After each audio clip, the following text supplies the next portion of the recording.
A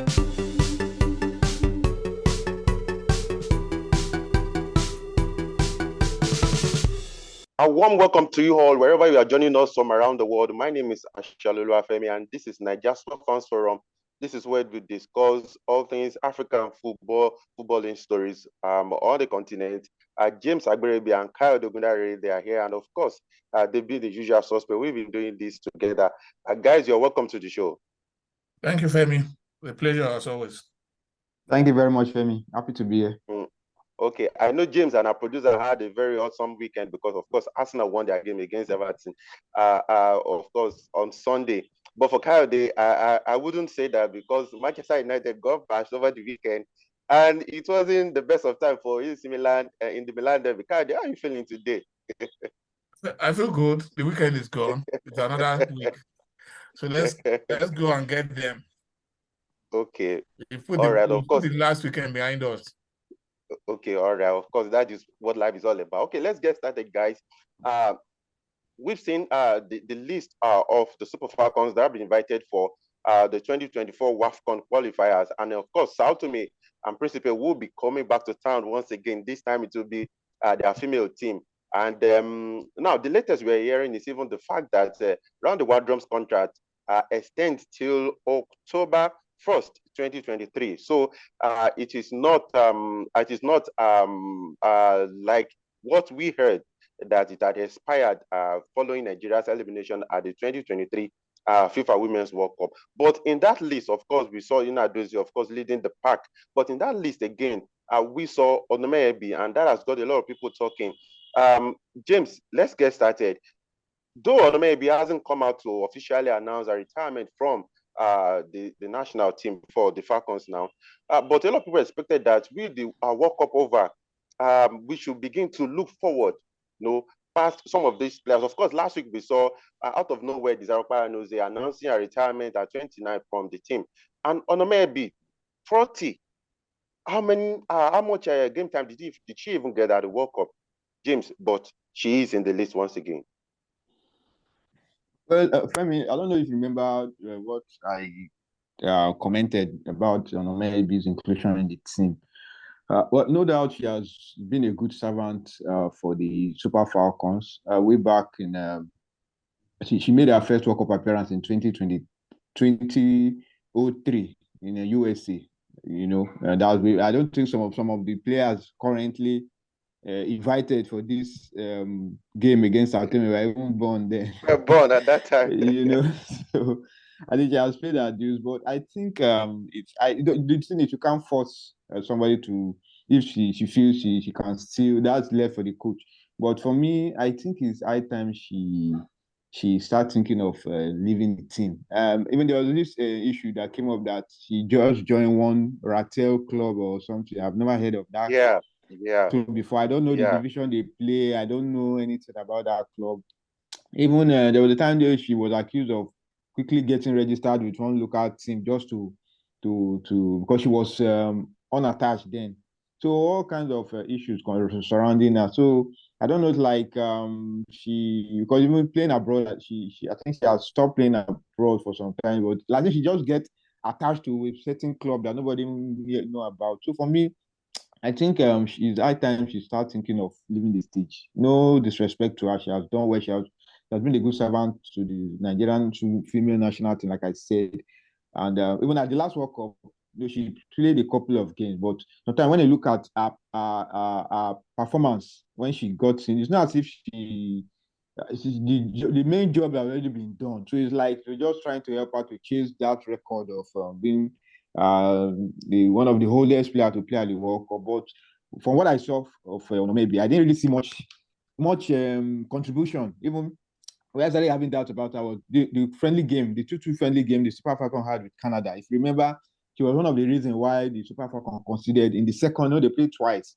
The second one they played 2-2. It was one of our, because from the way she was bundled off the ball. I mean, you know that the signs are already there. But it's as if somebody is just keeping her there for loyalty's sake. Or so for me, I love the invitation. A lot of young players are in the team now, but when you keep having this person there, I don't know. I think it's that time they start thinking about our continuous inclusion in the team. No disrespect to her, but I think they should have to start considering other players too. Okay, Kayode, I still want you to talk about this because of course we also have the case of Ahmed Musa on our ends in the Super Eagles. For some time Ahmed Musa hasn't been getting playing time in the Super Eagles, but he has said that his desire, his ambition is to play for Nigeria as another worker. And a lot of people are saying that, hey, come on, you've given your best. It is time for you to step aside. Now with Onomebe in the Super Falcons, is it a case of trying to mentor the young ones, or you also go with James that it is time for her to just step aside? Femi, I do not buy into the hysteria currently raging now about both Musa and Onomebe. I am not a fan of hounding players out of the national team. For as long as they are picked by the handlers of the team, I do not have a problem with it. The coaches have gotten a job to do.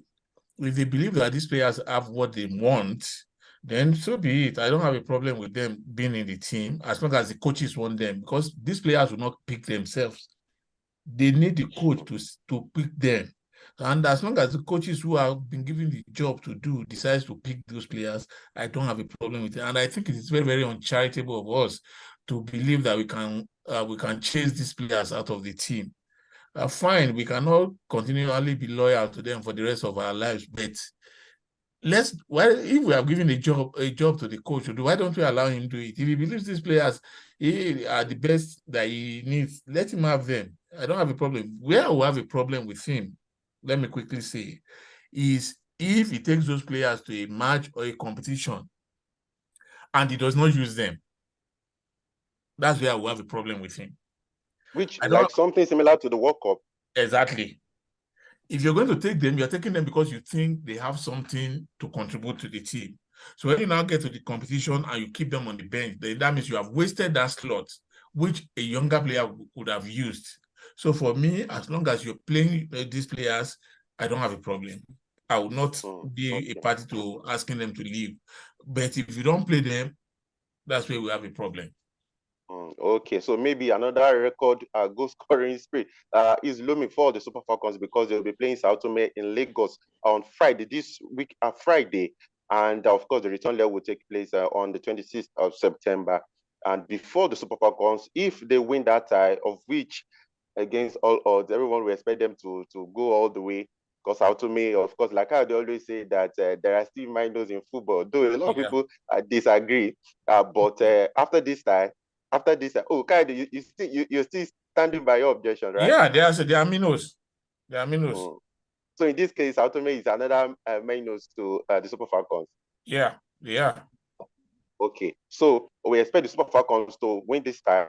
After then, they're going to still play another qualifying series. That is on the journey to the 2024 AFCON, which will be taking place in Morocco. Guys, let's talk about club competition now. Over the weekend, we saw Nigerian teams, Rivers United, and of course, Bendel Insurance. For Bendel Insurance, okay, let's start with Rivers United. They play with against Etoile Filante in Burkina Faso. It ended 0-0 in the CAF Confederations Cup. Such a tricky tie, Kyle. There's such a tricky result, so to say, Kyle, because coming back home, we know anything can happen. We've seen that play out over and over again regarding Nigerian clubs. 0-0 away, they're coming back home to Port Harcourt, wherever they are based, with everything still open. Yeah, it's a very scary scoreline to have. When you have a first leg ending I would rather it ended in a 1-1 rather than 0-0. Because what that means is, even if you score a goal, you are not sure of getting through until the final whistle. That means you have to score like 3 goals in order to be comfortable. While I hope and I expect the Rivers United to beat Etoile Filante, I still think it is a very tight rope to walk. Okay, all right. James, let's talk about Rivers United. Sorry, I meant to say Bendel Insurance. Now, we've seen that how things played out on the continent, because if you do not have a regular feature on the continent, when it comes to qualifying stage for the club competition, you get very, very strong opposition. Of course, that is what Bendel Insurance have got this time. RS Berkane of Morocco. First leg 2-2 in Nigeria, in Edo State. They will be going away to Morocco. James, is there any miracle? Femi, we all know our record when it comes to playing against the North Africans. That's a very, very, very unpalatable result. 2-2 against the North African teams. You know, even at 2-1, you know that even if Bender had gone on to say 2-1, the fact that these people scored a goal here is enough to even give them hope that they are going to finish the job away. Then they now ended up playing 2-2. I mean, it's going to be very, very tough. Even you've seen cases where the Nigerians, remember when anybody even won one North African team 3-0 here, and they got to, I think you did Esperance or one of these Tunisian teams. They wiped the scoreline before anybody now eventually won on penalty. So when it comes to the continent, you know, these guys, they have a way of, especially when they go away, they always have this thing about them that they will try as much as possible to make sure they get something away, then finish up the job. And I listened to Monday with the vendor insurance coach, and he was ranting that it's not about winning, it's about performance. That is only comfortable, is okay with the performance of his player. He's not concerned about the result of the match. Really? Football is not yes, football is not all about winning. I was shocked but I wasn't surprised. I'm not surprised because that was the kind of reaction he normally gives out. And whenever things don't really go, he even had an issue with journalists when they were probing his team, why his team did this, why he was just all out for war. So I wasn't surprised because I've had encounter with him too. That's just the way it goes about when result don't go his way. So I don't know if they were able to pull up because in the first round we didn't give them a chance when they played the other North African team, and eventually they won via penalty. But this is going to be a tough call because they must go there and score goals. That is just the thing. You must go there and you must come out and you must score goals. Fine, you say if Bekane can come here and score 2 goals, why not Bender Insurance also going there to score 2 goals or even winning the game? You know, so. And it's just that realistically, you want to say their chances are very slim. But you know, in football, anything can happen. But they're going into that second leg with a very, very slim chance of progressing. Okay, James, I don't know why you remember our experience with Monday Digay at the Super 6. I don't know why you remember after one of their games. Exactly. Do you remember? We were asking him, and he was yes. asking if we didn't see the game, you know. So exactly, I could relate with what is actually saying now. Okay, guys, now before we go to Ghana, let's talk about FIFA, because a report circulating over the weekend says that FIFA has only paid Zambia, of the 4 African representatives at the 2023 FIFA Women's World Cup in Australia and New Zealand. And there are people are saying, what is going on? So, as it were, Super Falcons, Bayana, and the Atlas Lionesses of Morocco have not been paid. Only Zambia have been paid. How they? A lot of people are saying FIFA gradually becoming something like the NFF in Nigeria. They said the World Cup has been over a long time. And why hasn't these countries been paid their money? In defense of FIFA, I think it has to do with the bureaucracy. And Zambia were the first to crash out, so it was easier to process their entitlements earlier than the others. That's me just being a devil's advocate for FIFA, because really they don't have any reason to keep the money. They have committed to share it.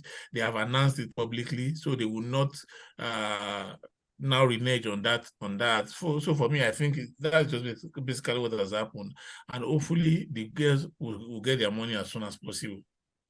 $60,000 is due to each Super Falcon player. So we hope that someone said NFF, still all eyes on you. So as soon as that money is paid, we hope that the girls will receive their alert as soon as possible. Okay, guys, let's take a trip to Ghana now.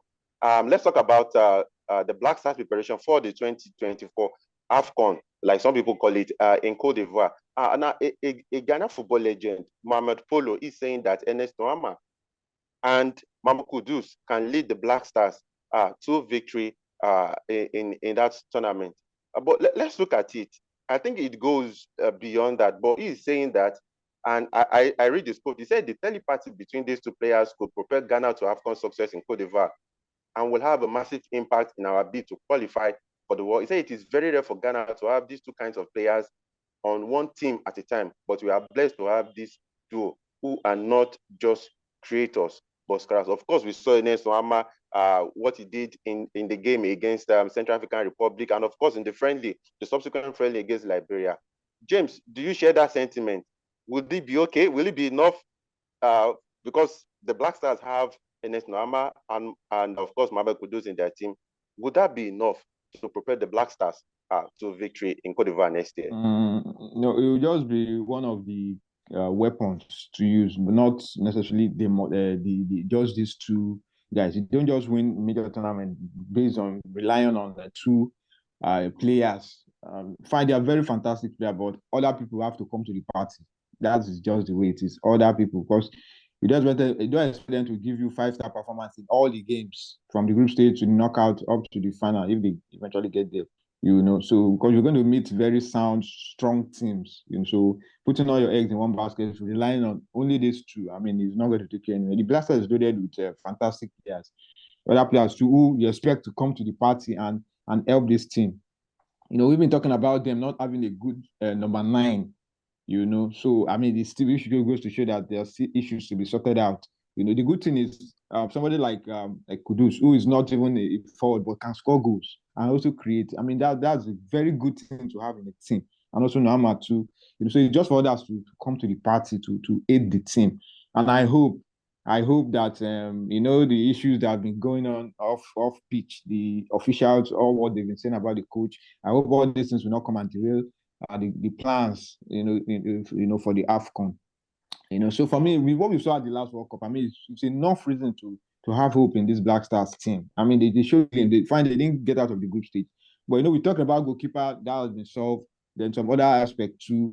So it's just a gradual thing, and I hope that they take advantage of the next FIFA window to see more of these guys and also play formidable opponents. No disrespect to Liberia, but when you compare teams, you not really want to put Liberia in the mix. But I expect them to get top friendly games so that I try this formation and others so that other people can come up. Because the next AFCON is going to be a very, very, very, very tough one. And the expectation will be high on the Black Stars. Okay, Kyle, let's talk about the state of infrastructure in African football. You remember last week we talked about the Accra Stadium in the friendly between Ghana and Liberia. And of course, remember we talked about the Alassane Ouattara Stadium in Ivory Coast, where we saw young guys mopping water off the pitch because of a downpour. Now, Claude Leroy, remember, he led Ghana to the 2008 AFCON. And he's saying that in 20 years that he's traveled across Africa, that the worst pitch he's seen is in Ghana. It's kind of sad, but it tells you, what we come here to say every time about our poor infrastructure in Africa. Management, we do not get it right. Infrastructure, we do not get it right. A whole lot of issues. And quickly, I quote what he said. He said, the first thing at the stadium is not the quality of the armchair in the VIP room, but the quality of the pitch. It was quoted as saying by Daily Mail Ghana. He said, in more than 20 years in Africa, is the worst pitch I've ever seen. Coyote, when are we going to get out of this? It's a question we keep asking. And like you say, we sound like a broken record, but we can't just stop talking about it because we just have to learn how to do things right. For someone who hasn't been in charge of Ghana for a long time, still saying that in 20 years, he hasn't seen any pitch as bad as the one he saw back then. And he's still playing out today. First and foremost, I've not heard anything new. Everything he has said is they are the same things we keep talking about every time we come on the program, that in order to have a good football team or sports team, now you must first and foremost have the enabling environment, have the pitches, have the equipment that will be required. And it's a crying shame if a country cannot boast of a standard pitch. Of course, people will listen and say, "Oh, they have a pitch here. They have a pitch in Kumasi. There's one in Cape Coast. There's another one in Secondary Takoradi." But the truth is, Accra is the capital. Accra is where the focus is, not necessarily the action. And why can't we have a good pitch in Accra too? The same way you would have questioned why won't we have a good pitch in Lagos if the Mobolaji Johnson Arena is not there, if the National Stadium is not there, if the Teslim Balogun Stadium is not there. At least there should be one standard stadium in a state like Lagos, in a capital city like Accra. So it becomes, I don't know what to say when we get to this position. Do we expect, is it until outsiders come to tell us the same thing that we've been shouting before the officials, before the government will do something?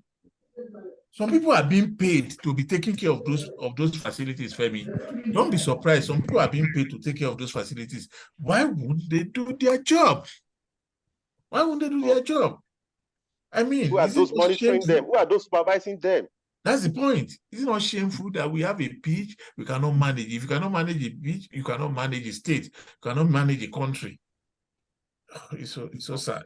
So sad. Okay, James, as we are talking about this, of course, coach of Dream FC general manager, Aminu Shadow, he said, we have dreams on the continent as well as we have Medema. Of course, Medema playing in the CAF Champions League and Dream in the CAF Confederations Cup. And he said, if those two countries get to the semifinals of these two CAF club competitions, he said Ghana does not have a stadium that will be good enough to host this competition. Now, the Accra Sports Stadium is the home ground of Dreams FC, of course, which he is the general manager of. And he said, now, quickly, let me read a quote. He said, currently, he said there is no stadium in the country that will be able to host any CAF, any CAF Champions League or CAF Confederations match as it stands now. We are all in the country and we know what is going on. He told CTFM. James, like I always say, like Ghana, like Nigeria, because look at the National Stadium in Lagos. We don't even know how far it has gone now. Remember the last time we heard that $1 billion has been earmarked for the renovation. The next thing we heard was that heavy downpour, the floodlight, the massive floodlight, the scoreboard came down. Look at the Abuja National Stadium, the MKO National Stadium in Abuja. It's like a farming piece of land now. Now, the only suitable facility that we have currently is the Nest of Champions in Uyo. So it is more like Ghana, like Nigeria. And this is a general manager of a club that is participating on the continent in Ghana. For him to have come out to pour out this amount of lamentation, it means that the situation has really got out of hands. That's the sad part. That your teams, all these teams will be on the continent. What plans were put in place? You get to the most annoying thing now. You can't now come out and see the North Africans, their gamesmanship. They always do this and do that. And I mean, just having talent is just not enough when they don't have good facilities to play on. What do you expect from them? I mean, and this thing has been going on for a very long time. I thought it's only Nigeria that we've been complaining about bad infrastructure.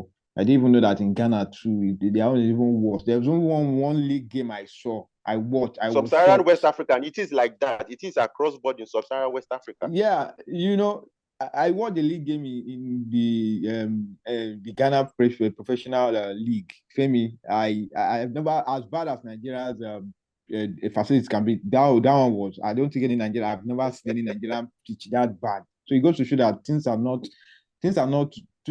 going well. So and for the national team too to even play on a very terrible pitch like that. What if players got injured and there are some injuries that they are career threatening? I mean, they don't put all these things in place. They don't even think of the welfare of the players. As long as they've settled themselves, they don't care. You just want the players to come and play and they get their largesse and they move on. There are some certain pitches you play on that sometimes you can't even blame this player when they don't really give 100% because they are thinking about their career. And when you do the officials, you know all these things. You don't put all these things in place. I mean, look at the last friendly game they played against Liberia. I mean, such pitch will suit teams like Liberia because they don't really have much professionals. They are mostly NBA players who will give their all because they are playing against the Blacks. They will give their all. They'll go hard. They will give you all kinds of approach in the game. You know, and these guys after the friendly game, they'll go back to their club side. Who want to go back to his club and lose his place because they played in one meaningless friendly game? You know, so it's that time the officials start doing things right, put things in place. It's not just when you want to play international games, you now start running around to get facilities in place. I mean, these two club side now, if they go find the competition, I'm telling you, I don't know if they did what you are talking now, we still come back to hunt them. I'm telling you, Femi. Okay, I remember last year when we wanted to play the 2022 playoff, FIFA World Cup playoff week, and I remember one of the facilities had to be shut, you know, because it wasn't suitable after a political event was held there. And hopefully Africa, particularly in this part of Africa, Sub-Saharan West Africa, we will rise up and for once begin to learn to do things right. If we can't even copy Europe, I think the North Africans are enough example for us to follow. Okay. Before we talk about the Ghana Premier League, of course, on the continent, Dreams, they defeated FC Cologne 2-1, playing on that same Accra Sports Stadium. And of course, Medema, they took another giant leap to securing a place in the CAF Group's a Champions League stage, defeating Royal FC by 3-1. So the return leg, of course, will be taking place this weekend. But let's talk about the Ghana Premier League, the week one, of course. Coyotes, RTU, they defeated Hearts of Oak 1-0. Coyote, at least some compensations to you. Hearts of Oak, despite appointing a Dutch manager, RTU broke their heart. Coyote, what would you say to that very quickly? I'll just say no comments. Okay, so quickly we reel through the results in the week one of the Ghana Premier League. Like as RTU defeated Hearts of Oak 1-0. The Great Olympics, they played a 0-0 draw against the Bafakwe Tano. Then the Legon City 2-1 against the Larella and Sotreman 2-0.